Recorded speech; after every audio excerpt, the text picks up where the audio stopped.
12 disciples? Have you ever considered this question, or have you just assumed that they were the age depicted in Easter dramas conducted by your church, or maybe something produced in the media? But how old were they?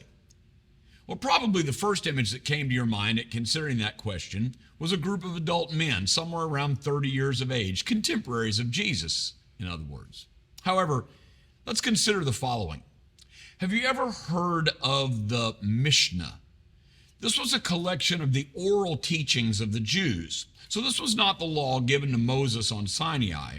Written copies of that were maintained by the scribes. No, this was what the rabbis had been taught verbally, and then what they had themselves taught to their followers of how to live out that law of God. It would be somewhat like a kind of a verbal record of all that your pastor has taught you about how to live out the teachings of the Bible. Well, the Mishnah laid out the expectations for a young man's life, and here's how it was to go. The study of the Torah, or the first 5 books of our Bible, would begin at the age of 5. The study of the Mishnah, these oral traditions, they would begin to study that at the age of 10.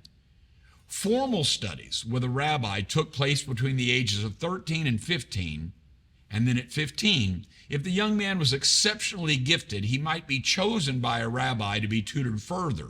But if he was just an average student, his education would be over, and he would begin to apprentice in a trade or enter the workforce. At the age of 18, he would marry a wife, and at 30, only if he had been tutored by a rabbi, he would then be considered to have enough authority to become a rabbi himself and begin choosing disciples of his own. This is exactly the reason that Jesus waited to begin his earthly ministry until the age of 30, as found in Luke 13:33. But remember that the disciples that he as a rabbi would choose would not have been his contemporaries, but in keeping with the customs of the day, they were likely much younger than Jesus. While we can't determine their ages specifically, we know that they had to have completed their formal education, which was done at 15, for they had started jobs. They were fishermen, tax collectors, etc. But how far past 15 were they? Well, Peter was the only one of the disciples known to have been married, according to Matthew 8:14. So he was definitely over 18 and probably the oldest of the disciples. It's no doubt, at least in part, why Jesus chose him to be the spokesman for the group on the day of Pentecost. Another thing, a temple tax was required for males over 20 years of age, according to Exodus 30. But when Jesus directed Peter to catch a fish and to find a coin in its mouth, he told him to pay the tax just for Peter and for Jesus. Matthew 17:27. That means, in all likelihood, that the rest of the disciples were under 20 years of age. I want you to think about that. When Jesus collected the group to which he would entrust his church, a group that would turn their world upside down, it is likely that at least 11 out of 12 of them were single teenagers. Oh, there's other anecdotal evidence. Jesus referred to his disciples more than once in the Gospels as little children. Find that in John. That's a bit awkward if he's talking to men his own age, but not at all awkward if he happens to be their 30-year-old teacher and they are his much younger students. Think about the fact that John leaned his head on the chest of Jesus at the Last Supper. That's a little awkward for a grown man, but not if this was a teenage boy and Jesus were much like a father figure. I mean, think about it. Do the following moments sound like they arose from mature men or perhaps teens who were still kind of growing emotionally? Think about this. The disciples continually arguing among themselves about who would be the greatest. Sounds like teenagers. Jesus asked them to pray for him for 1 hour in the Garden of Gethsemane, but they fell asleep. James and John got their mother to ask Jesus for special privileges for them, and that made the rest of the group jealous. James and John also asked if they could call fire down from heaven like Elijah and burn the Samaritans to a crisp. The disciples were disturbed when other children got Jesus' attention. They rebuked the parents who brought them.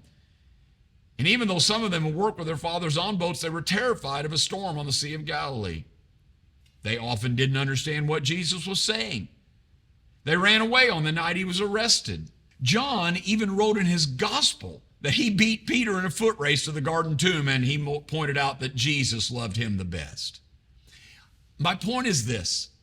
You can see the glimpses of immaturity, but Jesus did not wait until these guys were all grown up and matured and married and in stable jobs and settled before he called them to do great things for him. These teens are who he sent out preaching 2 by 2, and they healed the sick and cast out devils. These teens spent 3.5 years with him being groomed and developed.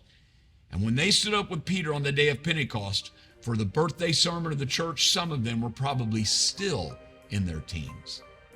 You don't have to wait. You can do great things for God right now. Now, you must stay submitted to your pastor, but God doesn't have to wait until you're 30 years old and married with a home mortgage and 2.3 kids and 1.6 dogs to use you. He has plans for you right now. He can call you right now. He can empower you right now. I mean, after all, you certainly are not one of the 12 apostles, but you are a disciple of his too, right?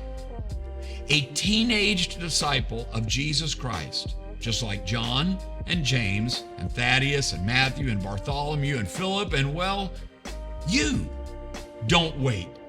Do something great for him right now.